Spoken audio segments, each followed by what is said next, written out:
Sir Charles, the round mound of rebound. Charles was one of the dominant greats of the game. He was a perennial all-star in the late 80s and up to the late 90s, and although some of us, like myself, remember Charles for all of his greatness on the basketball court, many young NBA fans today know Chuck as a hilarious TV personality. He's currently working as an NBA analyst for Turner Sports and is always sure to provide raw and straight-shooting opinions. With his fame crossing over into the world of NBA analysis, I think many have forgotten or have just never known how great of an NBA legend Charles Barkley actually was. Today, we're delving into the career of one of my favorite players from my childhood, and hopefully we leave this video with a greater respect for one of the greatest to ever play. Let's dig in. Charles Barkley was somewhat of an astonishing anomaly of the NBA. He was an undersized power forward standing at only 6 foot 6 inches tall, yet he still dominated the position with his quickness, physicality, and punishing build.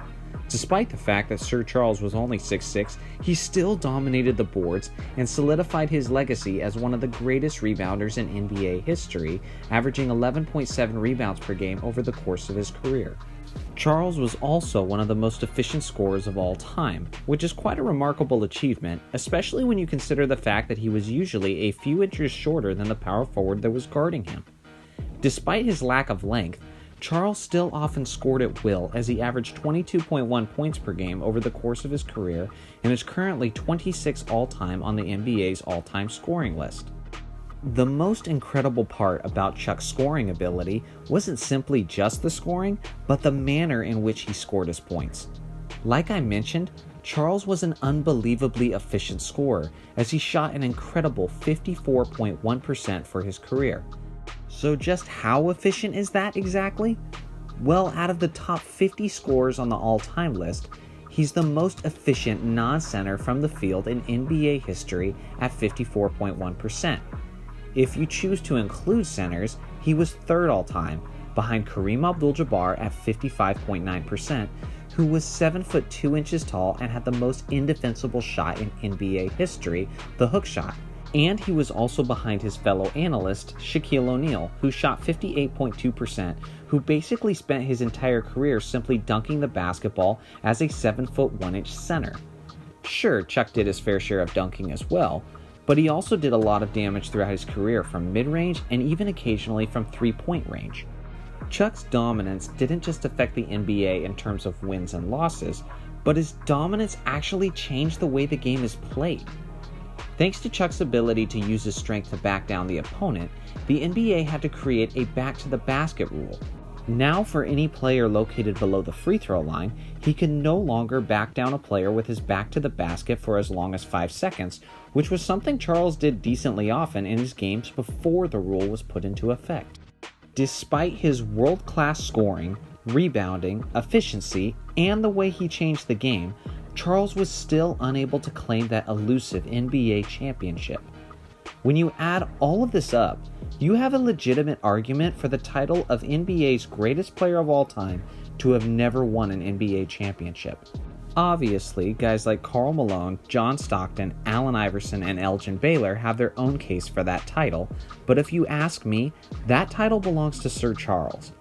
I'll take the guy who was an all-around baller, who was an unstoppable scorer, a dominating rebounder, was a terrific passer for a power forward, who could run the fast break, and was the epitome of efficiency. Sure, Charles only won one MVP award for his career, and that was the 92-93 season. But although that season was impressive, that award was more of an acknowledgement for his team's success that year, because that season wasn't even close to one of his best seasons of his career.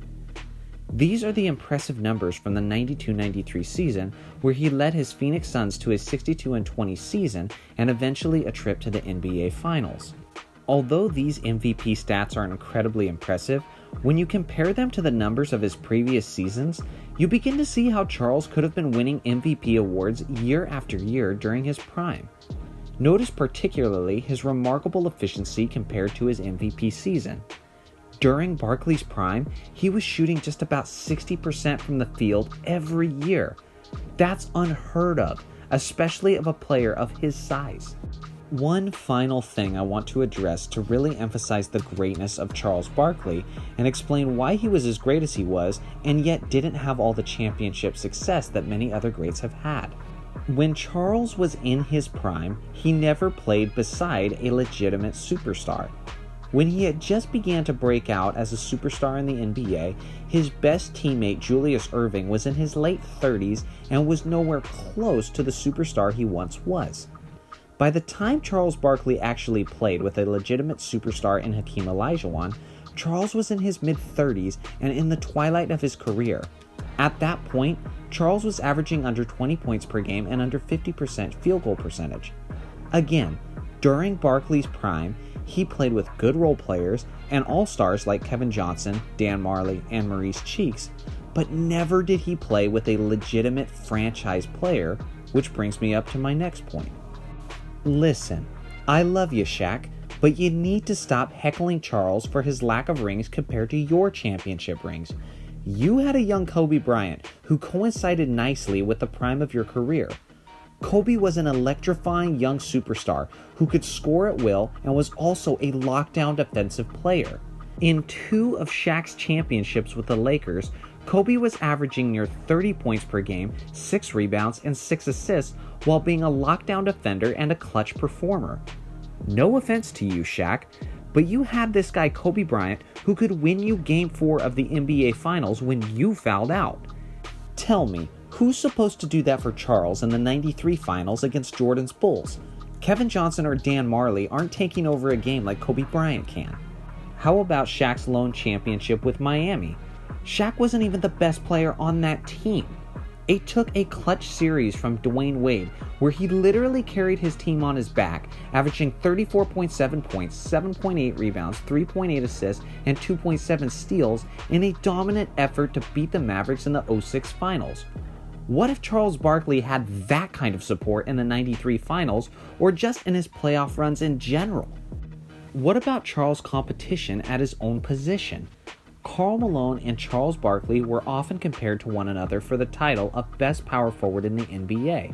And honestly, I always liked Charles in that argument, but unfortunately, Chuck didn't have the luxury of having arguably the greatest facilitator of all time as his point guard for just about his entire career. Listen, I loved Kevin Johnson of the Suns and Maurice Cheeks of the 76ers, but neither of them were John Stockton. Charles Barkley was an absolute all-time great player, but he just didn't have the luxury of playing alongside other superstars while he was in his prime like other greats have throughout the years.